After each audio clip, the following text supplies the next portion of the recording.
Bon, salut, petite vidéo. Je vois beaucoup de trucs qui se disent depuis ce matin. Pas que des bonnes choses. Il est l'une des figures emblématiques du mouvement et pourtant ce matin, Éric Drouet a annoncé sa mise en retrait. Il se dit fatigué des menaces et des insultes. Je préfère en rester là et pas trop mettre en avant. Je sais que c'est même pas de la peur, si c'est de la peur, c'est peur de faire une bêtise. À la moindre insulte ou à la moindre menace ou quoi dans la rue, je sais qu'avec tout cet ensemble qui s'est passé, je pense que je pourrais vriller. Des agressions de la part de ses opposants, mais pas seulement. Ce n'est même pas le gouvernement le plus fatigant dans tout ça, dit-il. Il faut comprendre que sur l'ensemble des figures médiatisées, nous subissons beaucoup de pression, on a énormément de coups de téléphone, il faut gérer énormément de choses. On n'était peut-être pas forcément programmé pour ça, mais bon, on accepte la responsabilité. De temps en temps, il est bon peut-être de se reposer, de prendre peut-être aussi des choses pas trop à cœur et de retrouver sa famille. Éric Drouet n'est pas le premier à raccrocher. Mi-février, Ingrid Levavasseur a annoncé qu'elle quittait la liste ralliement d'initiatives citoyennes dont elle devait prendre la tête pour les élections européennes du 26 mai. D'ailleurs, sur sa liste, d'autres ont aussi jeté l'éponge. Brigitte Lapeyronie, la conseillère municipale de Seine-et-Marne, ou encore Marc Doyer, 8e sur la liste RIC. Nous l'avions rencontré à l'époque. L'annonce de sa candidature avait provoqué un déferlement de haine sur les réseaux sociaux. Économiste à salive pour retourner lécher le fion à Macron. S'il n'y avait eu que des mecs comme toi en 39-45, on parlerait tous allemand aujourd'hui. On va te faire la peau, toi Larousse et ton équipe. Ce directeur commercial de 53 ans a fait campagne pour Emmanuel Macron. Déçu du président, en décembre dernier, il claque la porte du bureau En Marche de l'Oise. Mais aux yeux de certains gilets jaunes, il fait figure d'infiltré.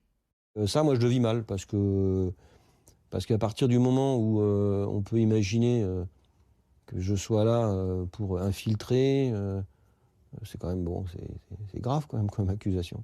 Enfin, pour moi, ça me touche.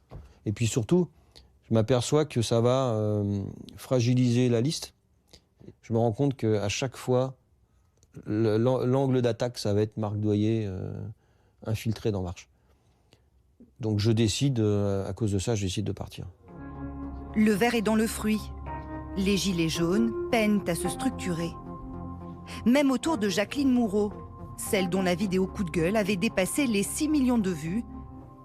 J'ai 2 petits mots à dire à Monsieur Macron et son gouvernement. Elle aussi s'est lancée en politique. Les gens m'ont envoyé des messages en disant « mais vous n'allez quand même pas laisser les choses comme ça, faites quelque chose. Il faut arrêter tout ça. » Les gens m'appelaient au secours presque. Et donc il y a eu ça. Et il y a eu le degré de menace que j'ai subi, ça a joué à 50% dans ma décision de créer le parti. Avec son parti, les émergents, la Bretonne vise plutôt les municipales. Mais autour d'elle, les défections s'enchaînent.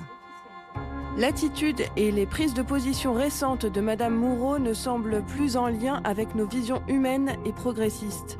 Absence de concertation, directives confuses, culte de la personnalité, manque de transparence financière et relationnelle. Du côté des gilets jaunes citoyens, on pense avoir évité l'écueil. Le tout jeune parti n'a pas de QG de campagne. C'est au café que Thierry-Paul Valette consulte ses colistiers pour les européennes. À place de la République. Écoute, le dernier traçage, ça s'est très bien passé. Ouais. La tête de liste a déjà validé 60 candidatures sur les 79 requises avant le 3 mai pour pouvoir participer au scrutin européen. Selon lui, le mouvement des Gilets jaunes ne peut se contenter d'exister sans porte-drapeau.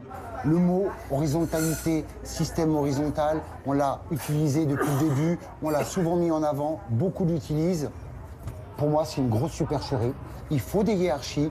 Il y a des gens qui n'ont pas envie d'aller de l'avant, d'autres ont envie d'aller de l'avant. La France, c'est comme ça. Beaucoup veulent aussi des gens qui prennent les choses en main, qui ouvrent des brèches et qui leur montrent des voies tracées. C'est comme ça.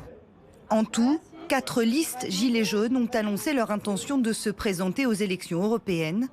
Pour y arriver, il n'est pas exclu que certaines soient amenées à fusionner malgré des dissensions sur le fond.